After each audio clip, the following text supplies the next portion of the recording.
नमस्कार। आज हम शिरडी के साईं बाबा से जुड़ी एक जानी मानी कहानी पर थोड़ी गहराई से बात करेंगे। ये हमें साईं बाबा बटुए की वापसी और ईमानदारी का मार्ग नाम के एक लेख से मिली है। और ये सिर्फ एक खोए बटुए की कहानी नहीं है। इसमें विश्वास, चिंता, ईमानदारी कई गहरे पहलू हैं। देखते हैं इसमें क्या छिपा है। तो कहानी यूं है कि शिरडी में एक व्यापारी था जी। बाबा का भक्त था, रोज दर्शन करने जाता था। एक दिन वो किसी जरूरी काम से, कोई बड़ा सौदा शायद, शहर जा रहा था। और रास्ते में उसका बटुआ गिर गया। और वो भी ऐसा वैसा बटुआ नहीं। नहीं, बिल्कुल नहीं। उसमें अच्छी खासी रकम थी, उसके व्यापार के लिए बहुत जरूरी। यहीं पर वो मानवीय पहलू होता है ना?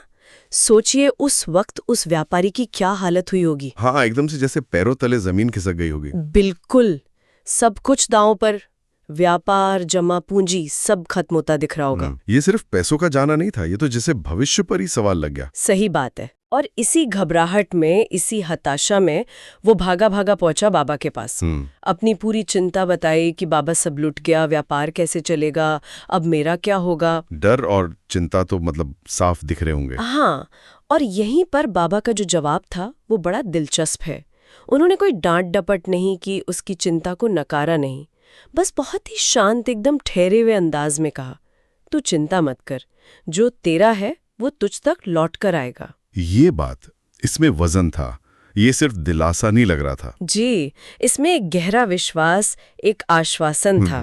व्यापारी शायद उस वक्त पूरी तरह समझा भी ना हो, पर कुछ तो शांति मिली होगी। हाँ, मिली होगी। और फिर देखिए अगले ही दिन क्या हुआ। हाँ, वो तो कमाल ही हो गया। हुआ ये कि एक बिल्कुल अनजान आदमी वो बटुआ लेकर व्यापारी के घर आ गया। सोचिए, उसे वो बटुआ सड़क पर मिला था। और उसमें नाम पता देखकर वो सीधा उसे लौटाने आ गया। और पैसे पूरे वैसे के वैसे, एक पैसा कम नहीं। ये तो वाकई बाबा के शब्द सच हो गए। बिल्कुल, अक्षरशः। व्यापारी का तो ठिकाना नहीं रहा होगा खुशी का। हाँ, वो तो फौरन भाड़ा होगा मंदिर बाबा को धन्यवाद देने। उसका विश्वास तो आप 100 गुना, 1000 गुना हो गया होगा। निश्चित रूप से। और देखिए, जब वो धन्यवाद करने पहुंचा तो बाबा ने कोई लंबा उपदेश नहीं दिया। नहीं, बस एक सीधी, सरल बट बहुत गहरी बात कह दी। क्या कहा बाबा ने? उन्होंने कहा, सच्चाई और ईमानदारी का रास्ता हमेशा सुरक्षित रहता है। सच्चाई और ईमानदारी का रास्ता हमेशा सुरक्षित रहता है। जी। ये सुनने में बहुत सीधा लगता है ना? जी। लेकिन अगर इसे बाबा की पहली बात से जोड़ें कि जो तेरा है वो तुझ तक लौट कर आएगा। हाँ, ये कनेक्शन महत्वपूर्ण है। तो क्या मतलब निकलता है? क्या बाबा ये कह रहे थे कि ईमानदारी ही वो तरीका है जिससे आपकी चीजें आप तक लौटती हैं? ये एक बड़ा सवाल है।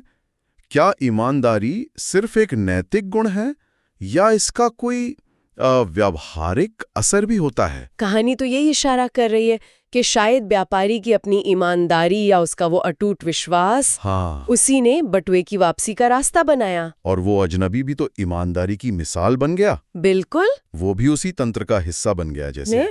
तो ये कहानी सिर्फ ये नहीं कहती कि भाई ईमानदार रहो। नहीं, ये शायद ये भी समझाती है कि ईमानदारी और सच्चाई को पकड़कर रखना वो एक तरह का कवच बन जाता है। सही कहा।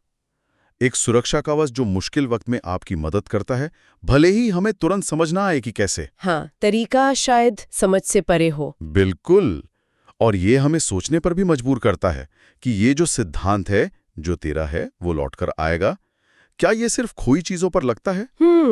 अच्छा पॉइंट है। या इसका दायरा बड़ा है, जैसे हमारे कर्म, हमारे इरादे, जो कोशिशें हम करते हैं, क्या वो भी किसी न किसी रूप में हम तक वापस आते हैं? हाँ, ये सोचने वाली बात है।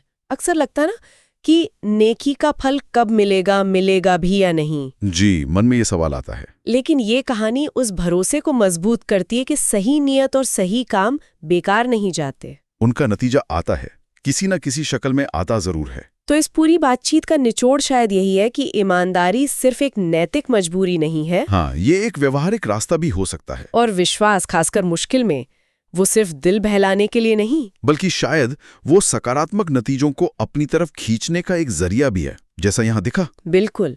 तो इस कहानी से मुख्य सीख यही मिलती है कि सच्चाई और ईमानदारी का रास्ता चुनना भले ही शुरू में मुश्किल लगे, घाटे का सौदा लगे, हाँ, पर अंत में वो न सिर्फ सुरक्षित है बल्कि अप्रत्याशित रूप से फायदेमंद भी हो सकता है। सही कहा।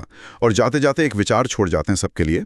बाबा का ये जो आश्वासन है, जो तेरा है वो तुझ तक लौट कर आएगा, ये हमें किस हद तक चिंता से मुक्त कर सकता? क्या इसे जीवन के हर पहलू पर लागू किया जा सकता है? मौके, रिश्ते, हमारे अपने कर्मों का फल? और अगर हाँ, तो ईमानदारी से जिया गया जीवन असल में हमें किस किस रूप में वापस मिलता होगा? ये सोचने की बात है। सब्सक्राइब करें और जुड़ें साईं बाबा की भक्ति में रोजाना। भक्ति वीडियो सबसे पहले पाने के लिए बेल आइकन दबाएं। ओम साई राम लिखकर साईं बाबा का आशीर्वाद पाएं।